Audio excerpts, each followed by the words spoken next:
infraestruturas verdes e azuis, a gente tem que saber que nessas áreas estão muito adensadas e as pessoas precisam de estar em contato com espaços verdes para brincadeiras, recreações, esportes, né, porque isso é importante para a vida delas e para a saúde e qualidade das pessoas que vivem na nossa cidade. Na questão da habitação e regularização, nós estamos aí já com duas frentes já em avanço, que é a questão do PLIS, né, do plano local, que está sendo feita uma revisão junto à Coagra, e a questão da regulamentação da ATS, que é assistência técnica para habitação de interesse social. Isso é um projeto muito bacana que a Coagra está realmente tomando frente e também que vai sair do papel. Aí, outra questão é da restrição das zonas especiais de interesse social, principalmente nas macrozonas que a gente vai apresentar aqui, que é o nosso diferencial dessa lei, de urbanização consolidada e estruturação urbana. Na questão da mobilidade, pessoal, eu vou destacar duas coisas, que é a questão da previsão da implantação do BRT Norte-Sul, que nós já temos o recurso para o desenvolvimento dos projetos, e a questão do adensamento, principalmente nos eixos de transporte público. Né? Então, assim, as grandes vias arteriais, elas vão ser muito favorecidas por a gente fortalecer e incentivar os adensamentos nesses eixos. Pode passar? E então, de novo, né, nossa integração com o plano de mobilidade. E aí, aqui, tudo isso, né, para integrar, é para a gente transformar e sair, né, para uma cidade realmente inovadora, que traga conectividade, que traga acessibilidade, que traga usos mistos, que traga acessibilidade, né, participação, cooperação, enfim, essa chuva de palavras, essa teia de palavras é realmente o que a gente enxerga ao longo dos próximos 10 anos. Vejam vocês que no plano de 2006, nessa representação gráfica, a gente não tinha tanto foco na questão da mobilidade. É um desafio para você, Ulisses. Veja bem o que você vai fazer nesses próximos 10 anos, é muito importante, agora que temos a Secretaria de Mobilidade. Essa questão dessa proposta de 2025 ser muito mais ampla. A mobilidade vai mudar realmente a perspectiva da cidade. Ela vai ser transformadora. Então, em 2006, o foco mais tradicional nos transportes individuais, numa linha de pensamento mais progressista, e a gente tem em 2025 uma visão multimodal e sustentável através agora da gente começar a pensar em outros processos de ir e vir dentro da cidade. Da questão do ordenamento territorial, vamos lá. Peraí, desenvolvimento econômico, né? Na questão do desenvolvimento econômico, das políticas setoriais, a gente tem que destacar a questão importante do Geoparque, né, do turismo e inovação, principalmente aí que a gente tem um apoio gigantesco do SEBRAE, né, nesse mote, a articulação entre o Geoparque, a Zona de Processamento e Exportação, a ZPE, e o Sistema de Tecnologia mais avançada. E aí reforçando a questão da importância das parcerias público-privadas, os investidores e o poder público têm que dar as mãos para criar uma nova perspectiva para a nossa cidade. Bom, eu vou falar um pouco porque a gente fez ajustes sim no perímetro urbano, tá? Ele foi um pouco alterado em função de marcos físicos e definições de projeto estritamente executivo.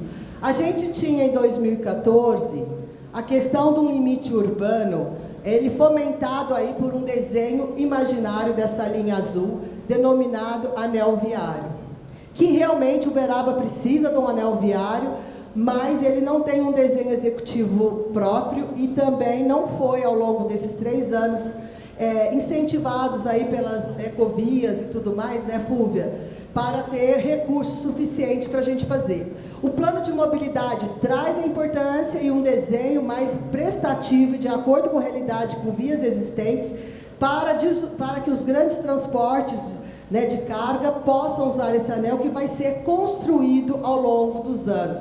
Então, a gente, pode passar, traz aí para vocês um novo perímetro urbano, tá? Buscando marcos físicos rurais como córregos, rios, rodovias, estradas e limites de propriedades rurais reais, tá? Por quê? Porque isso realmente divide a área rural da área urbana.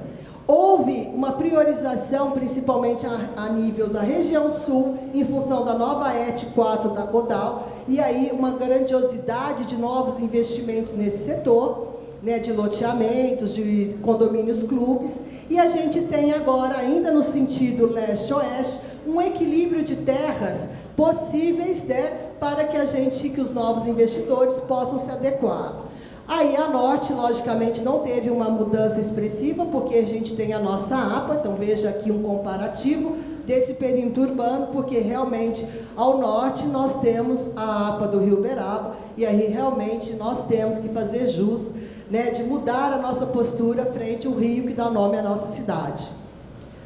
E com relação ao macrozoneamento, eu vou passar a palavra aqui para o Geraldo, porque realmente nós sintetizamos muito para quê?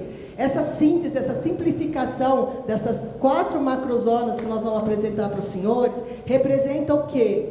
Tanto eu quanto você e o cidadão comum não vamos ter mais dúvidas do que fazer e como fazer para investir na nossa cidade.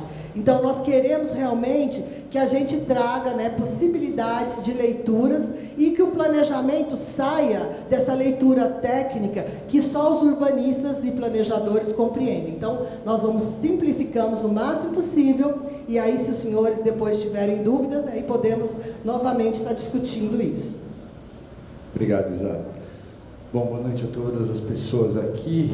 Vamos começar explicando assim, como é que um plano diretor faz e o que a lei de zoneamento faz.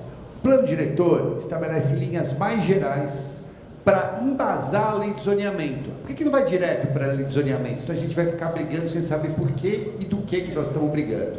Então a gente precisa estabelecer algumas características de áreas grandes das cidades, por isso o macrozoneamento. A gente sabe que tem diferença interna delas, mas aqui é como se a gente pudesse estabelecer uma regra geral e única. Então olha só, a gente estabeleceu, a gente entendeu, a gente olhou e percebeu que dentro do perímetro urbano nós teríamos 4 grandes situações. Dentro de cada uma, como eu falei, vai ter muito de diferente. Mas a gente tem nessa área vermelha, que representa pouco menos de 7% da área urbana, um lugar onde a gente já tem infraestrutura, já tem transporte, tem água, tem luz, tem emprego. Então aqui, se a gente pudesse escolher, essa lei não obriga e nem impede, ela induz e inibe. Então se a gente pudesse dizer, aonde que seria o melhor lugar para as pessoas morarem? Perto da infraestrutura, perto do emprego. Parece lógico. Então, essa área vermelha a gente quer adensar. Seria legal que a gente adensasse, que mais coisas viessem para cá, porque tem lugar. Mas a cidade não para aí. Às vezes eu tenho uma terra, um lugar na área laranja. Na área laranja tem gente morando e tem infraestrutura, mas tem muito vazio urbano. Então a gente quer ocupar os vazios urbanos.